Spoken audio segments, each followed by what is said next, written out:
ମୁଁ ମିତାଲି ଗଳ୍ପ ବୃକ୍ଷର ଚ୍ୟାନେଲରେ ଆପଣମାନଙ୍କୁ ସ୍ୱାଗତ କରୁଛି। ଆଜି ପୁଣି ଆସିଛି ଆଉ ଗୋଟିଏ ସୁନ୍ଦର ମନଛୁଆଁ ଗଳ୍ପ ନେଇ। ଆଶା କରୁଛି ଏ ଗଳ୍ପଟି ଆପଣମାନଙ୍କ ହୃଦୟକୁ ନିଶ୍ଚୟ ଛୁଇଁଯିବ। ଗଳ୍ପଟିର ନାଁ ହେଉଛି ନରେଶ ସାର୍। ଲେଖିକା ହେଉଛନ୍ତି ଶ୍ରୀମତୀ ମମତା ବିଶୋଇ। ଆସନ୍ତୁ ଶୁଣିବା। ଚମ୍ପାପୁର ଗାଁର ଶେଷ ମୁଣ୍ଡରେ ନରେଶ ସାର୍ଙ୍କ ଘର। ଘରର ଚତୁଃପାର୍ଶ୍ୱ ବିଭିନ୍ନ କିସମର ଫୁଲ ଓ ଫଳ ଗଛରେ ପରିପୂର୍ଣ୍ଣ। ଘରଠାରୁ ପ୍ରାୟ ଖଣ୍ଡେ ଦୂରରେ ବେଶ ବଡ଼ ପୋଖରୀଟିଏ। ଘରର ସାଜସଜ୍ଜା ସେପରି କିଛି ନଥିଲେ ମଧ୍ୟ ବାହ୍ୟ ପ୍ରାକୃତିକ ପରିବେଶ ସେ ଘରକୁ ବେଶ ସଜେଇ ଦେଲା ଭଳି ବାହାରୁ ଲାଗେ। ଦାଣ୍ଡ ଘରେ ପଡ଼ିଥାଏ ଗୋଟାଏ ପଟା ଖଟ, ବେଞ୍ଚ, ଟେବୁଲ ଚୌକି ଓ ତା ଉପରେ କିଛି ବହି ଖାତା ଜମା ହୋଇଥାଏ। ସେଇ କାଠ ଚୌକିଟା ହେଉଛି ନରେଶ ସାର୍ଙ୍କ ସିଂହାସନ। ସେ କେବଳ ସେଇ ଚୌକିରେ ହିଁ ବସନ୍ତି। ସେ ବସିବାର ବି ଗୋଟାଏ ଢଙ୍ଗ ଅଛି।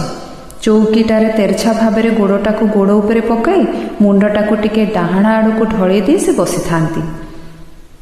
ଏମିତି ମୁଦ୍ରାରେ ବସିବା ଅଭ୍ୟାସ ତାଙ୍କର କାହିଁ କେତେ ବର୍ଷରୁ। ସେ ଖଟରେ କେବେ ସପଟେ ବି ପଡ଼ିବାର କେହି ଦେଖି ନାହାନ୍ତି। ହେଲେ କେଡ଼େ କେଡ଼େ ଲୋକ ଆସି ସେଇ ଘର ପଟାଖଟ ଉପରେ ବସି ଯାଇଛନ୍ତି ଯେ ତାର ଠିକଣା ନାହିଁ।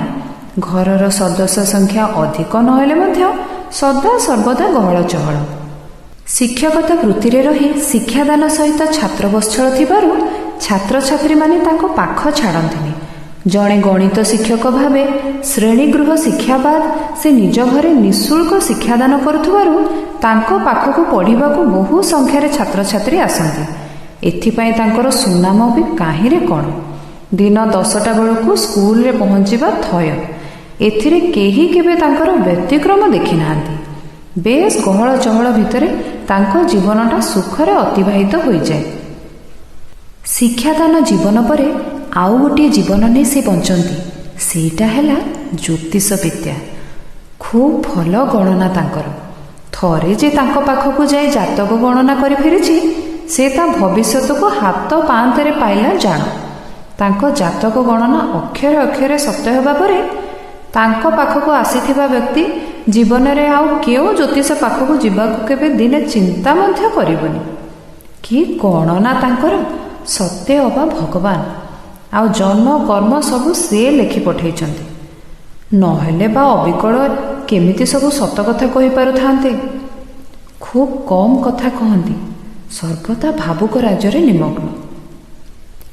କେହି କେହି ତାଙ୍କ ପ୍ରତି ଅସହିଷ୍ଣୁ ହୋଇ ଟିପ୍ପଣୀ ଦିଅନ୍ତି। ହଁ ବା, ଏ ଜ୍ୟୋତିଷ ବିଦ୍ୟାରେ କ'ଣ ଏମିତି ବଡ଼ କଥା ଅଛି ଯେ ଗଣାଗଣି ଅଙ୍କ ତ। ଗଣିତ ମାଷ୍ଟରଟା ଭଲ ଅଙ୍କ କଷି ଜାଣେ, ସେମିତି ଜାତକଟା କଷି ଦେଉଛି। ସବୁ ତ ଜ୍ୟୋତିଷ ପୁରାଣରେ ଲେଖା ଅଛି, ତାକୁ ହିଁ କଷାକଷି କହିବା କଥା। ଏଥିରେ ବାହାଦୁରୀ କ'ଣ ଅଛି ଯେ? ସେ କିନ୍ତୁ ଏସବୁ କଥା କାନକୁ ଦିଅନ୍ତିନି। ସେ କ'ଣ କାହାକୁ ତାଙ୍କ ପାଖକୁ ଡାକୁଛନ୍ତି ଯେ ଏତେ କଥା? ପାଠ ପଢ଼ାନ୍ତୁ ବା ଜାତକ ଦେଖନ୍ତୁ, ସବୁ ତ ବିନା ଦେୟରେ। ଏଥିକୁ ଏତେ ଅସହଣି କିଏ? ସବୁବେଳେ ସମସ୍ତଙ୍କ ପାଇଁ ତାଙ୍କ ଦାଣ୍ଡ ଦୁଆର ଖୋଲା। କେବଳ ରାତିରେ ଶୋଇବାକୁ ଗଲାବେଳେ ସେ ଦୁଆର କିଳନ୍ତି। ଘରଟା ଭିତରେ ବସି ରହିଲେ ବି ଦିନ ବା ରାତି ଯାହା ହେଉ ସେଇ ଆକାଶଟାକୁ ହିଁ ଚାହିଁ ରହିଥାନ୍ତି। ସେ ଚାହାଣୀରେ ଯେମିତି ଭରି ରହିଥାଏ ବହୁ ଅନ୍ୟମନସ୍କତା। କିନ୍ତୁ ଲୋକବାକ ପହଞ୍ଚିଗଲେ ତାଙ୍କ ଅନ୍ୟମନସ୍କତାରେ ପୂର୍ଣ୍ଣଚ୍ଛେଦ ପଡ଼େ। କୁଆଡ଼େ ଉଭେଇ ଯାଏ କ୍ଷଣିକ ମଧ୍ୟରେ ଏ ଭାବନା ରାଇଜ। ଏକଥା ବହୁ ଲୋକ ଲକ୍ଷ୍ୟ କରିଛନ୍ତି, ମୁଁ ବି। ଅନେକ ସମୟରେ ମନକୁ ଆସେ, ନରେଶ ସାର୍ ତ ବେଶ ଭଲ ଲୋକ, ଛୋଟ ସଂସାର, ସୁଖୀ ସଂସାର, କିନ୍ତୁ ଏଡ଼େ ବିଷଣ୍ଣ କାହିଁକି ଲାଗନ୍ତି ବେଳେବେଳେ? ବିଶେଷ କରି ସେ ଯେତେବେଳେ ଏକୁଟିଆ ବସିଥାନ୍ତି। କ'ଣ ବା ଚିନ୍ତା ତାଙ୍କର? ଗାଁରେ ଘର, ଧାନ ଚାଉଳ, ପନିପରିବାର ବିଶେଷ ଅଭାବ ବି ନାହିଁ। ଶିକ୍ଷକତା କରୁଛନ୍ତି ଯେତେବେଳେ 2 ପଇସାର ରୋଜଗାର ବି ଅଛି। ସେଥିରେ ପୁଣି ଆଉ କି ଅଭାବ? ଗୋଟେ ବୋଲି ପୁଅ। ଏମିତି ବହୁ ପ୍ରଶ୍ନ ମନକୁ ଚାଲି ଆସେ। ପୁଣି ଭାବେ ଏସବୁ ଦାର୍ଶନିକ ଭାବ ଜ୍ୟୋତିଷମାନଙ୍କଠି ପରିଲକ୍ଷିତ ହେଉଥିବ ବୋଧେ। ହଁ, ନରେଶ ବାବୁଙ୍କ ବିବାହ ହେବାର କିଛି ବର୍ଷ ପର୍ଯ୍ୟନ୍ତ ପିଲାପିଲି ନଥିଲେ। ବିଳମ୍ବରେ ହେଲେ ମଧ୍ୟ ପ୍ରଭୁ ତାଙ୍କ ଡାକ ଶୁଣିଲେ। ପୁଣି ପୁତ୍ର ସନ୍ତାନ। ସେଦିନ ଗାଁଟା ଯାକରେ ମିଠା ବଣ୍ଟା ହେଲା। ଆଉ ସ୍କୁଲରେ ବି ସମସ୍ତେ ଖୁସି ହେଲେ ତାଙ୍କ ପୁଅର ମଙ୍ଗଳ ହେବ। ନରେଶ ସାର୍ ଯେତିକି ଖୁସି, ଛାତ୍ରଛାତ୍ରୀ ଗାଁ ଯାକର ଲୋକେ ବି ସେତିକି ଖୁସି। ହଁ, ନ ହେବେ ବା କେମିତି? ସମ୍ପର୍କ, ସ୍ନେହ, ଶ୍ରଦ୍ଧା ତ ତାକୁ ହିଁ କହନ୍ତି। ନରେଶ ସାର୍ଙ୍କ ସ୍ନେହ, ଶ୍ରଦ୍ଧା, ଉଦାରତା ପାଇଁ ସେ ସମସ୍ତଙ୍କର ଆପଣାର ହେବା ସହିତ ସୁଖ୍ୟାତି ଅର୍ଜିଛନ୍ତି ବୋଲି ତାଙ୍କ ଖୁସିରେ ସମସ୍ତେ ଖୁସି। ଯେମିତିକି ଗାଁଟା ଯାକ ଲୋକଙ୍କର ପୁଅ ବା ପୁତୁରା ବା ନାତିଟିଏ ଜନ୍ମ ହୋଇଛି। ପୁଅର ନାଁ ରଖିଲେ ସେ କାହ୍ନୁ। ନିଜେ ଜ୍ୟୋତିଷ ବିଶାରଦ ହେଲେ ମଧ୍ୟ ପୁଅର ଜାତକ ତିଆରି କରିଲେ ଗାଁ ରାଧୁ ଗୋସେଇଙ୍କ ପାଖେ। ଡାକ୍ତରମାନେ ଚିକିତ୍ସାରେ ଧୁରିଣ ହୋଇ ବହୁ ରୋଗୀଙ୍କୁ ଆରୋଗ୍ୟ କରୁଥିଲା ବେଳେ ନିଜ ସନ୍ତାନ ରୋଗାକ୍ରାନ୍ତ ହେଲେ ବା ତା ଯନ୍ତ୍ରଣା ଦେଖିଲେ ଯେମିତି ଅନ୍ୟମନସ୍କ, ବ୍ୟସ୍ତ, ବିବ୍ରତ ହୋଇପଡ଼ନ୍ତି, ସେମିତି ନରେଶ ବାବୁ ବୋଧହୁଏ ନିଜ ପୁଅ ଜାତକ ଗଣନାରେ କାଳେ କିଛି ତ୍ରୁଟି ରହିଯିବ ବିଚାରି ରାଧୁ ଗୋସେଇଙ୍କ ପାଖେ ଜାତକଟି ତିଆରି କରିଥିଲେ। ଜାତକ ଗଣନା କରି ଗୋସେଇ ଢେର ପ୍ରଶଂସା କରି କହିଥିଲେ, ବୁଝିଲୁ ନରେଶ, ଏ ବୟସରେ ପୁତ୍ର ସନ୍ତାନର ଜନକ ସାଜିଲୁ ସିନା, ତତେ କିନ୍ତୁ ସେ ବଳି ପଡ଼ିବ। ଆରେ ତୋର କି ଆପଣାର ଲୋକ ଅଛନ୍ତି, ତାକୁ ତ କେହି ପାଖରୁ ଅନ୍ତର କରିବାକୁ ଚାହିଁବେନି। ତୁ କି ସୁନାମ ଅର୍ଜିଛୁ ବା, ତୋ ବାପା ଗୋସେଇ ବାକୁ ବି ବଳିଯିବ। ସବୁ ଶୁଣୁଥାନ୍ତି ନରେଶ ସାର୍, କିନ୍ତୁ ବିଦ୍ୱାନ ପୁତ୍ରର ବାପା ହେବାର ସମ୍ଭାବନାକୁ ନେଇ ସେ ସେଦିନ କିଛି ପୁଲକିତ ହୋଇନଥିଲେ। ସୁଖରେ ଉତ୍ଫୁଲ୍ଲିତ ନ ହେବା ବା ଦୁଃଖରେ କାତର ନ ହେବାର ଜ୍ଞାନ ବୋଧହୁଏ ସେ ହାସଲ କରିଥିଲେ। ତେଣୁ ସେଇ ନିରାନନ୍ଦମୟ ଜୀବନଯାପନ ଭିତରେ କର୍ମ ଜଞ୍ଜାଳରେ ବୁଡ଼ି ରହୁଥିଲେ। ସେଦିନ ସକାଳୁ ନରେଶ ସାର୍ ସ୍କୁଲ ଯିବେ ବୋଲି ତରବର ହୋଇ ଖାଇ ବସିଛନ୍ତି। ମାଳତୀ ଦେବୀ ଅନ୍ନ ପରଶୁ ପରଶୁ କହିବା ଆରମ୍ଭ କଲେ, ତମେ ଟିକେ ଆମ ପୁଅର ଜାତକଟା ଦେଖୁନ। ନରେଶ ବାବୁ କହୁଥାନ୍ତି, ଆଗ ରାଧୁ ଗୋସେଇ ପରା ଦେଖିଛନ୍ତି, ମୁଁ କ'ଣ ତାଙ୍କଠୁ ଭଲ ଦେଖିବି? ସେ ପରା କହୁଥିଲେ ଆମ ପୁଅର ଭବିଷ୍ୟତ ପୂର୍ଣ୍ଣମୀ ଚାନ୍ଦ ପରି ଉଜ୍ଜଳ ହେବ। ମାଳତୀ ଦେବୀ କହୁଥାନ୍ତି, ହଁ ଯେ, ହେଲେ ମୋର କାହିଁ ତମ ଗଣନା ଉପରେ ଭାରି ବିଶ୍ୱାସ।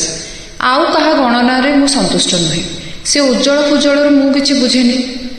ତମେ ପରା କେତେ କାହାର ଜାତକ ଗଣନା କରି ସେ ଭବିଷ୍ୟତରେ କ'ଣ ହେବ ନିଶ୍ଚିତ କରି କହିଥାଅ। ତମ କଥା ଆଜି ଯାଏ କାହାର ତଳେ ପଡ଼ିନି। ସେ ରାଧୁ ଗୋସେଇ ଯଦି ତମଠୁ ଭଲ ଗଣନା କରନ୍ତି, ତାହେଲେ ତାଙ୍କୁ ଛାଡ଼ି ତମ ପାଖରେ କାହିଁକି ରାତି ପାଇଲେ ଏଡ଼େ ଏଡ଼େ ଲୋକ ଭିଡ଼ ଜମାନ୍ତେ? କହିଲ ଦେଖି, ଆମ ଗାଁର ଗିରି ଦାଦା ତା ପୁଅଟାକୁ ପାଠ ପଢ଼ାଇବାକୁ ବି ସକ୍ଷମ ନଥିଲା। ଆଉ ଘରେ ଚୁଲି ଓଳିଏ ଜଳିଲେ ଆର ଓଳିକି ବନ୍ଦ। ସେଇ ପଖାଳ ତୋରାଣୀ ପିଇ ସେଇମାନେ ଚଳିଯାଆନ୍ତି। ହେଲେ ସମସ୍ତେ ତ ଆଶାକୁ ନେଇ ଜୀବନ ଜିଅନ୍ତି। ଏଇ ଘଷା ମଜା ଜୀବନ ଭିତରେ ବି ପ୍ରତି ମଣିଷ ଚାହେଁ ଜୀବନରେ ବଡ଼ ହେବାକୁ। ସେ ନିଜେ ନ ପାରିଲେ ନାହିଁ, ତାଙ୍କ ପିଲାଙ୍କଠି ସବୁ ଆଶାକୁ ସାକାର କରିବାର ସ୍ୱପ୍ନ ନେଇ ସେ ବଞ୍ଚେ। ସେମିତି ବି ଗିରିଦାଦାର ଆଶା ବଡ଼ ନଥିଲା। ତମେ କିନ୍ତୁ ତା ପୁଅ ଜାତକକୁ ଦେଖି କହିଥିଲ ନା, ବୁଝିଲ ଦାଦା, ଆଗକୁ ତମ ପୁଅ ଭବିଷ୍ୟତ ଉଜ୍ଜଳ। ସେ ପଚାରିଥିଲା, ଆରେ ଉଜ୍ଜଳ ମାନେ କ'ଣ? ଏ ସନିଆଟା ମଣିଷ ହବଟି? ତମେ ପୁଣି କହିଥିଲ, ଦାଦା ମଣିଷ ହବ ମାନେ କେତେ ମଣିଷ ଚଷିବ ତମେ ଦେଖିବ। ସେ ଇଚ୍ଛା କଲେ ଆମ ଗାଁକୁ ବି ସ୍ୱର୍ଗ କରିଦେବ। ଆମ ଗାଁର ସେ ହେବ ପ୍ରଥମ IAS ଅଫିସର। ଗିରିଦାଦା ସେ ଆଏସ୍ ଫାଏସ୍ ମାନେ କିଛି ବୁଝିଲେନି। ପୁଣି ପଚାରିଲେ, ଆରେ ସିଏ ପୁଣି କ'ଣ? ଆମେ ଭଲ ଦି ମୁଠା ଖାଇ ଏ କଣା ଛପରକୁ ନିବୁଜ କରି ସେ ଘରେ ରହିପାରିବୁ ତ? ତମେ କହିନଥିଲ, ଛପର ଉଠିଯିବ ଦାଦା, କୋଠା କୋଠା ଠିଆ ହେବ। ଓଡ଼ିଶା ସରକାରଙ୍କର ସବୁଠୁ ବଡ଼ ଚାକିରି। ସତକୁ ସତ ସନିଆର ନାଁ ବଦଳିଗଲା। ସନିଆରୁ ସନାତନ ସାହିବ ବନିଗଲା ସେ। ଆମ ଗାଁ ଲୋକେ ତାକୁ ସନିଆ ଡାକିବାକୁ କୁଣ୍ଠା କଲେ, କାରଣ ସନାତନ ଯେବେ ଗାଁକୁ ଆସେ ତା ପାଖେ କାମ କରୁଥିବା ଲୋକମାନେ ତାକୁ ସାହିବ ବୋଲି କହୁଥାନ୍ତି। ଆଉ ଏ ଗାଁର ରୂପ ବି ବଦଳେଇ ଦେଲା। କେବଳ ନିଜର ନୁହେଁ, ସାରା ଗାଁର ଉନ୍ନତି। ଏସବୁ ପରା ତୁମ ଗଣନାକୁ ସତ୍ୟ ପ୍ରମାଣିତ କରିଥିଲା। ଆଉ ଆଜି ଆମ ପୁଅ ପାଇଁ ମୁଁ ରାଧୁ ଗୋସେଇକୁ ଭରସା କରିବି? ମାଳତୀ ଦେବୀଙ୍କ ଜିଦ୍ ପାଖରେ ନରେଶ ସାର୍ ନତମସ୍ତକ ହେଲେ। ପୁଅ କାହ୍ନାର ଜାତକଟିକୁ ନିଜେ ଗଣନା ଆରମ୍ଭ କଲେ। ସତରେ ତ ରାଧୁ ଗୋସେଇ ଠିକ୍ କଥା କହୁଥିଲେ। କ'ଣ ସେ ଜାତକରେ ନାହିଁ? କାହ୍ନା ତାଙ୍କର ବଡ଼ ମଣିଷ ହେବ। କେଉଁ ବିଦ୍ୟା ଓ କଳାରେ ସେ କମ୍ ନୁହେଁ। ଚାରିଆଡ଼େ ତାର ନାଁ ଡାକ ରହିବ। ମନଟା ତାଙ୍କର ପୁରି ଉଠିଲା। କେବଳ ଅର୍ଥ ଉପାର୍ଜନକ୍ଷମ ନୁହେଁ, ସେ ଜଣେ ଜ୍ଞାନୀ ସିଦ୍ଧ ପୁରୁଷ ଭାବେ ଖ୍ୟାତି ଲାଭ କରିବ ବୋଲି ଜାତକରେ ଜଳ ଜଳ ଦେଖାଯାଉଛି। ସମୟ ଅତିବାହିତ ହୋଇଗଲା। ଦିନେ ତରତର ହୋଇ ବେଗ୍ ଖଣ୍ଡିକ ଧରି ନରେଶ ସାର୍ ଘରୁ ବାହାରିଲା ବେଳକୁ ହୋ ହୋ ପାଟିତୁଣ୍ଡ ଶୁଭିଲା। କ'ଣ ହେଲା ବୋଲି ଚାହିଁଲା ବେଳକୁ ଦଳେ ଲୋକ କାହ୍ନୁକୁ ଟେକି ଟେକି ଆଣୁଛନ୍ତି। ଚମକି ପଡ଼ି ପାଟିଟାଏ କରି ପକାଇଲେ, ଆରେ କ'ଣ ହେଲା ମୋ କାହ୍ନାର? ସୁରେଶ ସାର୍ଙ୍କ ଏତେ ବଡ଼ ପାଟିରେ ଘର ଭିତରୁ ଦୌଡ଼ି ଆସିଲେ ମାଳତୀ ଦେବୀ। ସମସ୍ତେ କାହ୍ନୁକୁ ଟେକି ଟେକି ଆଣି ଘର ଭିତରେ ମଝି ଅଗଣାଟାରେ ଶୋଇଦେଲେ। ସେତେବେଳକୁ କାହ୍ନୁର ଗୋଟା ଶରୀରଟା ନୀଳ ପଡ଼ିଗଲାଣି। ଡାକ୍ତରଖାନା ନେବାକୁ ବାହାରିବା ବେଳକୁ ସେ ସେଇଠି ଚାଲିଗଲା। ସୁରେଶ ସାର୍ କାହ୍ନୁରେ କହି ସେ ଚେୟାର ଖଣ୍ଡକ ଉପରେ ଥମ୍ ହୋଇ ବସି ପଡ଼ିଲେ। ପାଟିରୁ ଆଉ ତାଙ୍କର କଥା ବାହାରିଲା ନାହିଁ। ସତେ ଯେମିତି ସେ ମୁକ ଆଉ ପଥର ପାଲଟି ଗଲେ। ଆଖିରୁ ଖାଲି ଧାର ଧାର ଲୁହଗୁଡ଼ା ପାଟିରେ ପଶି ଗଡ଼ି ପଡ଼ୁଥିଲା ତଳକୁ। କ'ଣ ପୁଣି ଭାବୁଥିଲେ କେଜାଣି ସାର୍? ତାଙ୍କ ଗଣନାଟା ଭୁଲ ହେଲା କେମିତି କି କ'ଣ? ଏ ଦୃଶ୍ୟ ଦେଖି ମାଳତୀ ଦେବୀ କାହ୍ନୁ ଉପରେ ଆସି କଚାଡ଼ି ହୋଇ ପଡ଼ିଲେ, ରଡ଼ି ପକାଇଲେ। କିଏ ଅଛରେ ଆସ ମୋ କାହ୍ନୁକୁ ଟିକେ ଦେଖ, କ'ଣ ହେଲା ତାର? ଚିତ୍କାର କରି କରି ତାଙ୍କର ଚେତା ବୁଡ଼ି ଯାଉଛି। କେତେବେଳେ ଉଠୁଛନ୍ତି, କାହ୍ନୁ କାହ୍ନୁ କହି ରଡ଼ି ପକାଉଛନ୍ତି, ମୁଣ୍ଡ ପିଟୁଛନ୍ତି, ପୁଣି କହୁଛନ୍ତି କି ଗଣନା ତମର? ରାତି ପାଇଲେ ତମ ପାଖେ ଲୋକ ପୁରା ରୁଣ୍ଡ ହେଉଥିଲେ, କାହାର ପ୍ରତିକାର ବ୍ୟବସ୍ଥା କରୁଥିଲ ତ କାହାକୁ ଆଶ୍ୱାସନା। ହେଲେ ମୋର କ'ଣ କଲ? ମୁଁ କି ଅପରାଧ କରିଥିଲି ତମର? ମୋ କଥା ତ ଦିନେ କାହିଁ ଭାବିଲନି? ଏମିତି ହୃଦଫଟା ଚିତ୍କାରକୁ ସହ୍ୟ କରିବା କଷ୍ଟକର ହେଉଥିଲେ ବି କାଠ ପରି ବସିଥାନ୍ତି ନରେଶ ସାର୍। ତାଙ୍କୁ ସମ୍ଭାଳି ଧରିବାକୁ କାହାଠି ଯେମିତି ବଳ ହିଁ ନଥିଲା। ଗାଁଟା ଯାକର ଲୋକଙ୍କଠାରୁ ସମସ୍ତ ଛାତ୍ରଛାତ୍ରୀଙ୍କ ଭିଡ଼। ସମସ୍ତେ ସାର୍ଙ୍କ ଦୁଃଖରେ ମ୍ରିୟମାଣ। କିଏ କାହାକୁ ବୁଝାଇବା? ଅବସ୍ଥା ଯାହା, ଧୈର୍ଯ୍ୟ ଧରିବା ତ ଦୂରର କଥା, କେହି ହେଲେ କୋହ ସମ୍ବରଣ କରିପାରିବେ ନାହିଁ। ଅଚାନକ କାର୍ଟିଏ ଆସି ପହଞ୍ଚିଲା ଦୁଆର ମୁହଁରେ। ସଙ୍ଗେ ସଙ୍ଗେ ଡ୍ରାଇଭର କାର୍ରୁ ବାହାରି ଆସି ମଝି ଡୋରଟା ଖୋଲି ପକାଇଲା। ଓହ୍ଲାଇଲେ ବାପୁ ପୁଅ 2 ଜଣ। ବେଶ୍ ପରିପାଟିରୁ ଖୁବ୍ ସମ୍ଭ୍ରାନ୍ତ ଶ୍ରେଣୀୟ ବୋଲି ବାରି ହୋଇ ପଡ଼ୁଥିଲେ। ଭଦ୍ର ବ୍ୟକ୍ତି ଜଣକ ଏଭଳି ଲୋକାରଣ୍ୟ ଦେଖି ଟିକେ ଥଙ୍ଗମଙ୍ଗ ହେଲେ। ସନ୍ଦେହରେ ଘାରି ହୋଇ ରାସ୍ତାରେ ଠିଆ ହୋଇଥିବା ଜଣେ ଲୋକଙ୍କୁ ଧୀରେ ପଚାରିଲେ, ଏଇଟା କ'ଣ ନରେଶ ସାର୍ଙ୍କର ଘର? ସେ ମୁଣ୍ଡ ଟୁଙ୍ଗାରେ ସମ୍ମତି ପ୍ରକାଶ କଲା। ସିଧାସଳଖ ଘର ଭିତରକୁ ପ୍ରବେଶ କରିବାକୁ ଆଗେଇଲେ। ଟିକିଏ ବି ବାଟ ନାହିଁ, ଲୋକ ଭିଡ଼, ଜନ୍ଦା ପିମ୍ପୁଡ଼ି ବି ସେଥିରେ ଦଳି ଚକଟି ହୋଇଯିବେ ଯେତିକି। ତଥାପି ସାହସ ସଞ୍ଚୟ କରି ପଚାରିଲେ, କ'ଣ ହେଇଛି? ଠିଆ ହୋଇଥିବା ବ୍ୟକ୍ତି ଜଣକ ବଡ଼ ବେପରୁଆ ଭାବେ କହିଲେ, ହେବ କ'ଣ, ଗୋଟେ ବୋଲି ପୁଅ, ସେ ସର୍ପଦଂଶନରେ ଚାଲିଗଲା। ପୁଣି କହୁଥାଏ, ଇଏ କୁଆଡ଼େ ଭାରି ବଡ଼ ଜ୍ୟୋତିଷ ବୋଲି ପ୍ରସିଦ୍ଧ, ସବୁ ଭାଣ୍ଡାମି, ଏମିତି ଗଣନା କରିଥିଲ ତ ଆଜି ପୁଅ ମରି ପଡ଼ିଛି କିଆଁ? ଏବେ କାନ୍ଦୁଥା, ଆଉ କ'ଣ ଫେରିବ? କଥା କ'ଣ ନା, ସେ ଗଣନା ପାଇଁ କାହାଠୁ ଟଙ୍କାଟିଏ ବି ନିଅନ୍ତି ନାହିଁ। ଆରେ ଇଏ କ'ଣ ଗୋଟେ କଥା? ଭଲ ଭାବେ ଜାତକ ଗଣନା କରିଥିଲେ କିଛି ପ୍ରତିକାର ତ କରାଯାଇ ପାରିଥାନ୍ତା। ଏବେ ମୁଣ୍ଡ ପିଟୁଥ, ହେଲେ କ'ଣ ହେବ? ଆଉ କ'ଣ କିଛି ଅଛି? ଲେଡ଼ି ଗୁଡ଼ ତ କହୁଣୀକୁ ବୋହି ସାରିଲାଣି। ଭିଡ଼ କାଟି ଘର ଭିତରକୁ ପ୍ରବେଶ କଲେ ଭଦ୍ରବ୍ୟକ୍ତି ଜଣକ। ଯାହା ଦେଖିଲେ ଆଖିକୁ ବିଶ୍ୱାସ କରିପାରିଲେନି। ଇଏ କ'ଣ ସେ ଲୋକ 25 ବର୍ଷ ତଳେ ଯାହାଙ୍କୁ ଦେଖିଥିଲେ? କିଛି ଭାବିବା ପୂର୍ବରୁ ଆଉ ପାଦେ ଆଗକୁ ଯାଇ ଆଖି ବୁଲେଇ ଆଣିଲା ବେଳକୁ ନିଜକୁ ସମ୍ଭାଳି ପାରିଲେ ନାହିଁ। ଲମ୍ବ ହୋଇ ଏଇମାତ୍ର ଶୋଇଲା ପରି ଦେଖାଯାଉଛି। ବେଶ୍ ଲମ୍ବା ଚଉଡ଼ା ବଳବନ୍ତ ଶରୀର। ସିଧା ଲୋଟି ପଡ଼ିଲେ ତାରି ଶବ ପାଖରେ। ଶବ ଉପରେ ହାମୁଡ଼ି ପଡ଼ି 2 ହାତରେ 2 ଗାଲକୁ ଧରି ଖାଲି ଚୁମା ଉପରେ ଚୁମା ଦେଇ ଚାଲିଲେ। କେତେବେଳେ ନାକକୁ ତ କେତେବେଳେ କପାଳକୁ, କେତେବେଳେ ଓଠକୁ। ଯେମିତି କାହିଁ କେତେ ବର୍ଷ ପରେ ସେ ଖୋଜୁଥିବା ପିଲାଟିକୁ ପାଇଯାଇଛନ୍ତି। ପାଟିରୁ ଶବ୍ଦଟିଏ ବି ଉଚ୍ଚାରିତ ହେଉନଥାଏ। ଖାଲି ଭୋ ଭୋ ହୋଇ କାନ୍ଦୁଥାନ୍ତି। ଆଖିର ଲୁହ ସବୁ ବୁନ୍ଦା ବୁନ୍ଦା ହୋଇ ପିଲାଟିର ମୁହଁକୁ ଓଦା କରି ଦେଉଥାଏ। ବଡ଼ ବିକଳ ହେଉଥାନ୍ତି ସାହେବ ଜଣକ। ଏଭଳି ଏକ ଅଜଣା ବ୍ୟକ୍ତି ଜଣଙ୍କର କୋହଗ୍ରସ୍ତ ଅବସ୍ଥାକୁ ଦେଖି କେହି କିଛି ବୁଝିପାରୁନଥାନ୍ତି। ସାଙ୍ଗରେ ଆସିଥିବା ତାଙ୍କ ପୁଅ ରାହସ ମଧ୍ୟ ଚକିତ ହେଉଥାଏ ବାପାଙ୍କର ଏ ଅବସ୍ଥାକୁ ନିରୀକ୍ଷଣ କରି। ସତେ ଯେମିତି ମୃତ ପିଲାଟି ତାଙ୍କର ବହୁଦିନୁ ପରିଚିତ ଓ ଅତି ଆପଣାର। କିଛି ଲୋକ ତାଙ୍କ ସ୍ତ୍ରୀଙ୍କୁ ଆଶ୍ୱାସନ ଦେଉଥାନ୍ତି ତ ଆଉ କିଛି ବ୍ୟକ୍ତି ସେହି ଭଦ୍ର ବ୍ୟକ୍ତିଙ୍କୁ ଆୟତ୍ତ କରିବାକୁ ଚେଷ୍ଟା କରୁଥାନ୍ତି। ଭଦ୍ର ବ୍ୟକ୍ତିଙ୍କ ପୁଅ ରାହାସ କିନ୍ତୁ ଏକଲୟରେ ଚାହିଁଥାଏ ଚେୟାରରେ ବସିଥିବା ସେହି ବ୍ୟକ୍ତି ଜଣକୁ, ଯିଏ ହେଉଛନ୍ତି ନରେଶ ସାର୍। ସେ ମଧ୍ୟ ନିଜକୁ ବିଶ୍ୱାସ କରିପାରୁନଥାଏ। ଇଏ କ'ଣ? ବ୍ୟକ୍ତି ଜଣକଙ୍କ ଚେହେରା ସହିତ ତା ଚେହେରାର ସାମଞ୍ଜସ୍ୟ ଇଏ କିପରି ସମ୍ଭବ? ଏକା ଚେହେରା ବିଶିଷ୍ଟ ବ୍ୟକ୍ତି କ'ଣ ସୃଷ୍ଟିରେ ସମ୍ଭବ? ଏମିତି ଗୁଡ଼ିଏ ଅନାବନା ପ୍ରଶ୍ନରେ ସେ ଛନ୍ଦି ହୋଇ ଅନ୍ୟମନସ୍କ ହୋଇପଡ଼ୁଥାଏ ଚିନ୍ତାରେ। ବାପା ଆସିଥିଲେ କ'ଣ ପାଇଁ, ଅଥଚ ଏଠି ଆଉ ଏକ ପରିସ୍ଥିତି ସୃଷ୍ଟି ହେଲାଣି। କିଛି ବୁଝି ନ ପାରି ଭାବୁଥାଏ କେବଳ ବାପାଙ୍କୁ କିଭଳି ବୁଝାସୁଝା କରି ସାଙ୍ଗରେ ଧରି ଘରକୁ ଫେରିଯିବ। ଏ ଚିନ୍ତାରେ ସେ ବ୍ୟସ୍ତ ବିବ୍ରତ ହୋଇପଡ଼ୁଥାଏ। ତା ଭାବନାରେ ଛେଦ ଦେଇ କେହି ଜଣେ କହି ଉଠିଲା, ଆରେ ହେ, ଶବ ଉଠିବ ନା ସମସ୍ତେ ଏମିତି ରୋଳ କରୁଥିବ? ତାପରେ ସମସ୍ତେ ଯେଝା କାମ ଯିଏ ଆରମ୍ଭ କରିଦେଲେ।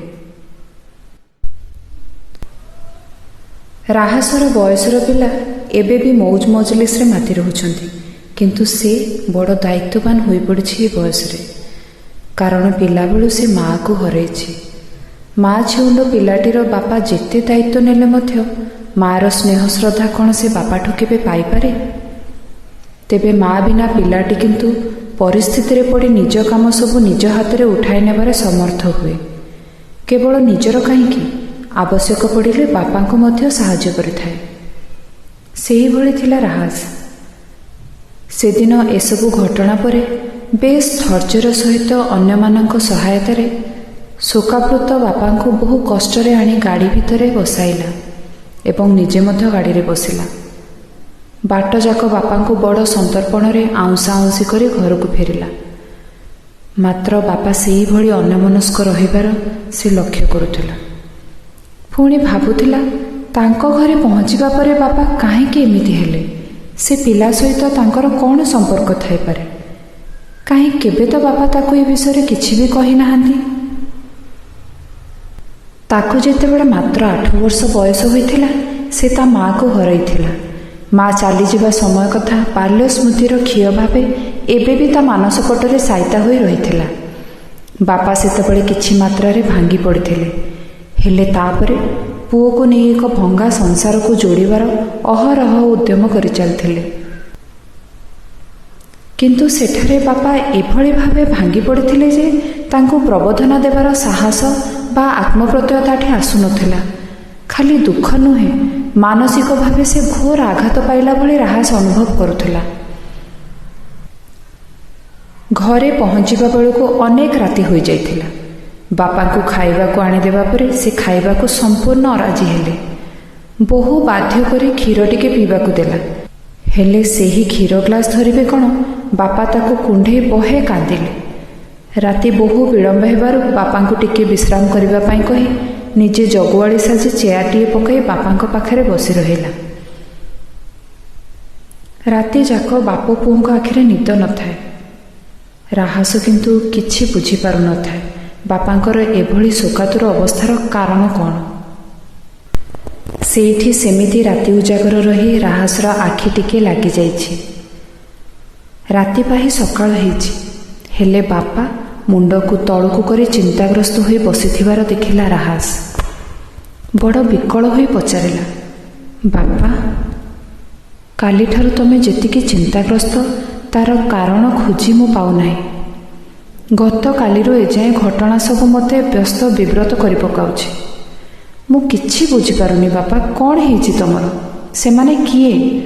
ପ୍ରତିଦିନ କେତେ କାହାର ମୃତ୍ୟୁ ସମ୍ବାଦ ତମ ନଜରକୁ ଆସିଛି, କିନ୍ତୁ ସେ ପିଲାକୁ ଦେଖି ତମେ କାହିଁକି ଏତେ ଭାଙ୍ଗି ପଡ଼ିଛ? ମା ଯିବା ପରଠୁ ଆଜି ଯାଏ ତମକୁ ଏଭଳି ଅବସ୍ଥାରେ କେବେ ବି ଦେଖିନି, ହେଲେ କାଲି ଜଣେ ଅପରିଚିତ ବ୍ୟକ୍ତିଙ୍କ ପୁଅର ମୃତ୍ୟୁରେ ତମର ଯେ ଏଭଳି ଅବସ୍ଥା ହେବ ସେ କଥା ମୁଁ କଳ୍ପନା ମଧ୍ୟ କରିପାରୁନି। ତମ ମନକୁ ବ୍ୟଥିତ କରିଥିବା ଦୁଃଖ ଅବଶୋଷ କ'ଣ ମୁଁ ଜାଣିବାକୁ ହକଦାର ନୁହେଁ ବାପା? ବଡ଼ ବିକଳ ହୋଇ ପଚାରୁଥାଏ ରାହାସ। ମୁଁ ପରା ତମର ଗୋଟିଏ ବୋଲି ପୁଅ। ପୁଅର ଏକଥାରେ ଅନିତ୍ୟ ବାବୁ ତୁହାଇ ତୁହାଇ ଛୋଟ ପିଲାଟି ଭଳି ଆହୁରି ଜୋରରେ କାନ୍ଦିବାକୁ ଲାଗିଲେ। ରାହାସ ପୁଣି କହିଲା, କୁହ ବାପା, କ'ଣ ହେଲା ତୁମର? ମନର କୋହ, ଦୁଃଖ, ଯନ୍ତ୍ରଣାକୁ ଓଗାଳି ଦେଲେ ମନଟା ହାଲକା ଲାଗେ। କୁହ ତୁମର କ'ଣ ହେଇଛି? ଦେଖିବ ସଙ୍ଗେ ସଙ୍ଗେ କେତେ ହାଲକା ଲାଗିବ ତୁମ ଛାତି ଭିତରଟା। ମୁଁ ପରା ତୁମ ପୁଅ, ସାଙ୍ଗ, ସବୁକିଛି। ମୋ ଆଗେ କହିବନି ତୁମ ମନ କଥା? ଆରମ୍ଭ କଲେ ଅନିତ୍ୟ ବାବୁ। ହସ୍ପିଟାଲରେ ତୁ ଯେଉଁଦିନ ଜନ୍ମ ହେଲୁ ସେଦିନ ସେ ପିଲାଟି ବି ଜନ୍ମ ହୋଇଥିଲା। ତୋ ମାଆର ବେଡ୍ ପାଖରେ ସେଇ ନରେଶ ସାର୍ଙ୍କ ସ୍ତ୍ରୀଙ୍କ ବେଡ୍ ଥିଲା। ଏକାଦିନେ ତୁ ଓ ସେହି ପିଲାଟି ଜନ୍ମ ହୋଇଥିଲ। ହେଲେ ମୋ ସ୍ତ୍ରୀ ଗୋଟେ ମାନସିକ ରୋଗୀ ଥିଲା। କୃଷ୍ଣବର୍ଣ୍ଣ ଲୋକଙ୍କୁ ଦେଖିଲେ ତାର କେମିତି ଗୋଟେ ପ୍ରତିକ୍ରିୟା ପ୍ରକାଶ ପାଏ। ତୁ ଜନ୍ମ ହେବା ପରେ ତୋ ମା ଅର୍ଥାତ୍ ନରେଶ ସାର୍ଙ୍କ ପତ୍ନୀ ଭୟଙ୍କର ଭାବେ ଅସୁସ୍ଥ ହୋଇପଡ଼ିଲେ। ତାଙ୍କୁ ତୁରନ୍ତ ଭେଣ୍ଟିଲେଟରରେ ରଖିବା ଦରକାର ପଡ଼ିଲା। ଏଣେ ଜନ୍ମ ହେଲା ଛୁଆକୁ ସମ୍ଭାଳିବ କିଏ? ସେହି ସମୟରେ ମୋ ସ୍ତ୍ରୀ ତା ଜନ୍ମିତ କୃଷ୍ଣବର୍ଣ୍ଣର ସନ୍ତାନକୁ ଦେଖି ଯେମିତି ବିକଟାଳ ସ୍ୱରରେ ଇଏ କାଳିଆ କାଳିଆ ବୋଲି ଚିତ୍କାର କଲା। ଡାକ୍ତର ନର୍ସମାନେ ଦୌଡ଼ି ଆସିଲେ। ସେମାନଙ୍କୁ ଏ ସମ୍ପର୍କରେ ଅଧିକ ଜାଣିବାକୁ ନ ଦେଇ ତାର ମାନସିକ ରୋଗ ବିଷୟରେ ମୁଁ ତାଙ୍କୁ ଜଣାଇଦେଲି। ସେମାନେ ନିଦ ଇଞ୍ଜେକ୍ସନ୍ ଦେଇ ତାକୁ ଶୋଇ ପକାଇଲେ। ସେହି ସମୟରେ ମୁଁ ମଧ୍ୟ ଚିନ୍ତାରେ ପଡ଼ିଯାଇଥିଲି। ତାର ଚେତା ଆସିଲେ ପୁଣି ଏମିତି ଚିତ୍କାର କରିବ, ମୁଁ କ'ଣ କରିବି? ସେ ସମୟରେ ନରେଶ ସାର୍ ବଡ଼ ବିଚଳିତ ହୋଇ ତାଙ୍କ ସ୍ତ୍ରୀଙ୍କୁ ଆଇସିୟୁରେ ଭର୍ତ୍ତି କରିବାର ବ୍ୟବସ୍ଥା କରୁଥିଲା ବେଳେ ମୁଁ ଜଣେ ନର୍ସକୁ କାକୁତି ମିନତି କରି ସବୁ କଥା କହିଥିଲି ଓ ତାଙ୍କ ପିଲାକୁ ବଦଳ କରି ଆଣିବାରେ ସେ ମୋତେ ସାହାଯ୍ୟ କରିଥିଲେ। କାଲି ମୁଁ ତ ଜାତକ ନେଇ ଯାଇଥିଲି ନରେଶ ବାବୁଙ୍କୁ ଦେଖାଇବାକୁ। ମାତ୍ର ଇଏ ଯେ ସେଇ ନରେଶ ବାବୁ ସେ କଥା ମୁଁ ଜାଣିନଥିଲି। ମୁଁ ତାଙ୍କ ଦୁଆର ମୁହଁରେ ପହଞ୍ଚିଲା ବେଳକୁ ତାଙ୍କ ପୁଅ ମୃତ୍ୟୁ ମୁଖରେ ପଡ଼ିଥିଲା ବେଳେ ତାଙ୍କ ଦାଣ୍ଡ ଦୁଆର ମୁହଁରେ ଜଣେ ବ୍ୟକ୍ତି ମୋତେ କହୁଥାନ୍ତି, ଇଏ କୁଆଡ଼େ ଭଲ ଗଣନା କରୁଛନ୍ତି ବୋଲି ବହୁ ଦୂର ଦୂରାନ୍ତରରୁ ଲୋକମାନେ ଆଙ୍କ ପାଖକୁ ଧାଇଁ ଆସୁଛନ୍ତି। ସବୁ ଭାଣ୍ଡାମି। ଏତେ ଲୋକଙ୍କ ଜାତକ ଗଣନା କରୁଛନ୍ତି ତ ନିଜ ପୁଅ ବେଳକୁ କିଛି କରିପାରିଲେନି କେମିତି? ତୁ କହ ରାହାସ, ମୋ ପୁଅର ଜାତକ ଗଣନା ସେ କେମିତି କରିବେ ଯାହାର କାଲି ମୃତ୍ୟୁ ହୋଇଯାଇଛି? ତୁ ଲକ୍ଷ୍ୟ କରିଛୁ କି ନାହିଁ, ତା ଚେହେରା ଅନେକାଂଶରେ ତୋ ମାଆର ଚେହେରା ସହିତ ମିଶି ଯାଉଥିଲା। ତା ମୁହଁରେ କାଲି ମୁଁ ତୋ ମାଆକୁ ବି ଦେଖିପାରୁଥିଲି। ଏକଥା ସିନା ଅନ୍ୟ କେହି ଜାଣନ୍ତିନି, ହେଲେ ତୁ ତ ମୋ ପୁଅର ସ୍ଥାନ ବି ନେଇସାରିଛୁ। କହ ଦେଖି, ଯେତେବେଳେ ମୋ ଜନ୍ମିତ ପୁଅର ମୃତ୍ୟୁ ଦେଖିଲି ମୁଁ କ'ଣ ସେ ଯନ୍ତ୍ରଣାକୁ ସହିପାରିବି ନା ଲୁଚେଇ ପାରିବି? ତୋ ମା' ପାଇଁ ମୁଁ ଏଭଳି ଗୋଟେ ପାପାଚାର କାମ କଲି, ସେ ପାପର ଭାଗିଦାର ବି ହେଲି। ହେଲେ ତୋ ମା' କୋଉ ବଞ୍ଚିଲା? ସେଦିନ ଏ ଦୁଇ ଶିଶୁଙ୍କୁ ଯଦି ମୁଁ ବଦଳାଇ ଦେଇନଥାନ୍ତି, ଜଣେ ମାନସିକ ରୋଗୀ ଭାବେ ତୋ ମା' ଯେଉଁ କେତେ ବର୍ଷ ବଞ୍ଚିଲା ତା ବି ବଞ୍ଚିବା କଷ୍ଟସାଧ୍ୟ ହୋଇଥାନ୍ତା। କେବଳ ସେତିକି ନୁହଁ, ଆଉ ମୁଁ ବି ପ୍ରତି ମୁହୂର୍ତ୍ତରେ ମରି ମରି ଜିଇଥାନ୍ତି। ତୁ ବାସ୍ତବରେ ନରେଶ ବାବୁଙ୍କ ପୁଅ। ସେଥିପାଇଁ ଏଭଳି ଏକ ପଦକ୍ଷେପ ନେବାକୁ ବାଧ୍ୟ ହୋଇଥିଲି ସେଦିନ। ଆଜି ତ ତୋ ମା' ନାହିଁ, ହେଲେ ଗୋଟିଏ ପୁଅକୁ ହରାଇଥିବା ମାତୃଶୋକର ବିଳାପକୁ ମୁଁ ସହିପାରୁନି ରେ, କହି ପୁଣି କାନ୍ଦିବାକୁ ଲାଗିଲେ। ସେମାନେ କାହା ପାଇଁ ଶୁଦ୍ଧି କର୍ମ କରିବେ? ସେସବୁ ମୋର କରିବା କଥା। ତୋ ମା'କୁ ହରାଇଥିଲି, ଆଜି ପୁଅକୁ ହରେଇଲି। କହ ବାପା, ଭାଗ୍ୟ ଫଳତି ସର୍ବତ୍ର। ଭାଗବତରେ ଏ କଥାଟି ଅକ୍ଷରେ ଅକ୍ଷରେ ସତ ନା? ଦେଖୁନୁ, ଏତେ ଧନ ସମ୍ପତ୍ତି, ବ୍ୟାଙ୍କ ବାଲାନ୍ସ କାହା କାମରେ ଲାଗିବ? ସବୁ ଥାଇ ମଧ୍ୟ ମୁଁ କେତେ ନିଃସହାୟ ବୋଧ କରୁଛି। ଆଜିକୁ 25 ବର୍ଷ ହେଇଯିବ ତୋର ଜନ୍ମ। ତୋତେ ବଦଳାଇ ଦେଇଥିବା କଥା ମୁଁ ବି ଭୁଲି ଯାଇଛି। କିନ୍ତୁ କ'ଣ ହେଲା? ସେ କଥା କ'ଣ ଲୁଚି ରହିଲା? ଦୈବ ନିର୍ଦ୍ଦେଶକୁ ମୁଁ ନରେଶ ସାର୍ଙ୍କ ଘରେ ପହଞ୍ଚୁଛି ଜାତକ ଦେଖାଇବା ପାଇଁ, ଆଉ ମୋ ପୁଅର ମୃତ୍ୟୁ ହୋଇଛି। ମୋ ପୁଅର ଶେଷ ଦର୍ଶନ କରିବାକୁ ପ୍ରଭୁ ବୋଧହୁଏ ମୋ କପାଳରେ ଲେଖିଥିଲେ। ତୋ ମାଆକୁ ସୁଖ ଦେବା ପାଇଁ ମୁଁ ଯାହା ସବୁ କଲି ତାର ପରିଣତି ସ୍ୱରୂପ ଆଜି ଏ ଦୁଃଖ ଦେଖିବାକୁ ପ୍ରଭୁ ମୋତେ କାଲି ବୋଧହୁଏ ସେଠାକୁ ନେଇଯାଇଥିଲେ। ଗୋଟିଏ ପାପର ଭାଗିଦାର ହୋଇ ଆଉ ଗୋଟିଏ ନିରୀହ ମାର ଏଭଳି ପୁତ୍ରହରା ଶୋକ ଜର୍ଜରିତ ଅବସ୍ଥାକୁ ମୁଁ ଦେଖିପାରୁନି ରେ ରାହାସ, କହି ଭୋ ଭୋ ହୋଇ କାନ୍ଦି ଉଠିଲେ। ପୁଣି ବଡ଼ ବିକଳ ହୋଇ ପଚାରୁଥାନ୍ତି, କହ ରାହାସ କହ, ମୋ ପାପର କ'ଣ ପ୍ରାୟଶ୍ଚିତ ଅଛି? ରାହାସ ସ୍ଥିର ହୋଇଗଲା କିଛି କ୍ଷଣ। ବାପା ଏସବୁ କ'ଣ କହୁଛନ୍ତି? ଏମିତି କ'ଣ ସମ୍ଭବ ହୋଇପାରେ? ମନକୁ ମନ ପ୍ରଶ୍ନ କରୁଥିଲା। ବାପାଙ୍କୁ ଆଶ୍ୱାସନା ଦେଇ କହିଲା, ବାପା ମୋର ଛୋଟ କଥା ରଖିବ। ମାଙ୍କ ପାଇଁ ତମେ ମୋତେ ପୁଅ ବୋଲି ଗ୍ରହଣ କରିଥିଲ। ମୁଁ ବି ତମ ପୁଅ ଥିଲି, ରହିଛି ଓ ରହିବି ମଧ୍ୟ। ତମେ ସିନା କାଲି ଜାଣିବାକୁ ପାଇଲ ଯେ ସେ ତୁମ ପୁଅ ବୋଲି ଏବଂ ସେ ଚାଲିଗଲା ବୋଲି ତମେ ଯେମିତି ଭାଙ୍ଗି ପଡ଼ୁଛ, ସେମାନେ ତ ତାଙ୍କର ଏକମାତ୍ର ପୁଅକୁ ହରାଇ ତତୋଧିକ ପାଗଳ ପ୍ରାୟ ହୋଇଯାଇଛନ୍ତି। ମା ସିନା ଆଜି ନାହାନ୍ତି, ହେଲେ ତାଙ୍କ ଅଦୃଶ୍ୟ ଆତ୍ମା ତ ଦେଖୁଛି ତାଙ୍କ ସନ୍ତକ ମୁଁ। ତମେ ମୋତେ ଦେଖି ମାଙ୍କ ଅନୁପସ୍ଥିତିକୁ ପାଶୋରି ଯାଇଛ 17 ବର୍ଷ ହେବ, କିନ୍ତୁ ସେମାନେ କାହାକୁ ଆଶ୍ରା କରି ବଞ୍ଚିବେ? ବାପା, ତମେ ଆଜି ଯେଉଁ ପାପର ଭାଗିଦାର ବୋଲି ନିଜକୁ ଦାୟୀ କରୁଛ, ସେଥିପାଇଁ ଉପାୟ ତମ ହାତ ପାଆନ୍ତାରେ ରହିଛି। ଆଉ ଡେରି କରିବାନି, ଚାଲ ଯିବା ନରେଶ ସାର୍ଙ୍କ ଘରକୁ, ତାଙ୍କର କ୍ଷମା ପ୍ରାର୍ଥୀ ହେବା। ସେ ତୁମକୁ କ୍ଷମା କରିଦେବେ ନିଶ୍ଚୟ। ଯାହା ହେବାର ହେଲାଣି। ଗୋଟିଏ ମାଆକୁ ହରାଇଥିବା ପୁଅ ମୁଁ, ଆଉ ଗୋଟିଏ ମାଆକୁ ବଞ୍ଚାଇ ଦେଇପାରିଲେ ଜୀବନ ଆମର କୃତାର୍ଥ ହେବ ବାପା। ତମେ ବି ପାପମୁକ୍ତ ହେବ। ଚାଲ, ଆଉ ଡେରି କରିବାନି। ଆଉ ବିଳମ୍ବ ନ କରି ପହଞ୍ଚିଲେ ପୁଣି ସେଇ ଗାଁ ମନ୍ଦିର ପୋଖରୀ ପାଖ ନରେଶ ସାର୍ଙ୍କ ଘରେ। ବିଛଣାରେ ପଡ଼ି ରହିଛନ୍ତି ମାଳତୀ ଦେବୀ କତରା ଲଗା ହୋଇ। ସେଇଠି ସେମିତି ବସି ରହିଛନ୍ତି କାଠ ମୂର୍ତ୍ତି ସାଜି ନରେଶ ସାର୍। କ'ଣ ଭାବୁଛନ୍ତି କେଜାଣି? ଜ୍ୟୋତିଷ ଗଣନା ଭୁଲ ହୋଇଗଲା କେମିତି ସେଇ ଚିନ୍ତାରେ ସେ ଘାରି ହେଉଛନ୍ତି, ନା ପୁଅକୁ ହରାଇବା ଚିନ୍ତାରେ? ମାଳତୀ ଦେବୀଙ୍କୁ ପଡ଼ିଶା ଘର ଲୋକେ ଘେରି ବସିଛନ୍ତି।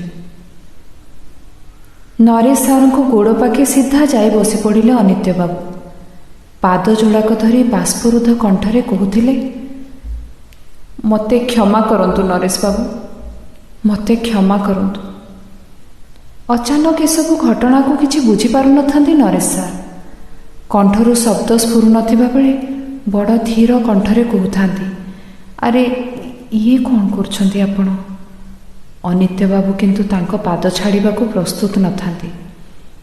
ପାଖରେ ଠିଆ ହୋଇଥିବା ପୁଅ ରାହାସ ମଧ୍ୟ ନରେଶ ବାବୁଙ୍କ ପାଦ ଛୁଇଁ ପ୍ରଣାମ କଲା। ରାହାସକୁ ଦେଖି ନରେଶ ବାବୁ ହଠାତ୍ ଚମକି ପଡ଼ିଲେ। ସେ ଇଏ କ'ଣ ଦେଖୁଛନ୍ତି? ତାଙ୍କର ଅବିକଳ ନକଲ। ନରେଶ ବାବୁଙ୍କ ବହୁ ଅନୁରୋଧ ପରେ ଅନିତ୍ୟ ବାବୁ ତାଙ୍କ ପାଦ ଛାଡ଼ି ଠିଆ ହେଲେ। ପୁତ୍ର ଶୋକରେ ଘାରିସାରି ହେଉଥିବା ବ୍ୟକ୍ତି ପୁଣି ଅନ୍ୟ ଜଣକୁ କିଏ ସାହାଯ୍ୟ କରିବ? ନରେଶ ବାବୁଙ୍କ ପାଖରେ କି ଅପରାଧ ସେ କରିଛନ୍ତି ଯେ କ୍ଷମା ଚାହୁଁଛନ୍ତି? ନରେଶ ସାର୍ ଖୁବ୍ କ୍ଷୀଣ ସ୍ୱରରେ କହିଲେ, କୁହନ୍ତୁ ଆଜ୍ଞା। ଅନିତ୍ୟ ବାବୁ ଆରମ୍ଭ କଲେ, ଆପଣଙ୍କ ପୁଅର କିଛି ହେଇନି। ଯିଏ ଚାଲିଗଲା ସେ ମୋ ପୁଅ ଥିଲା।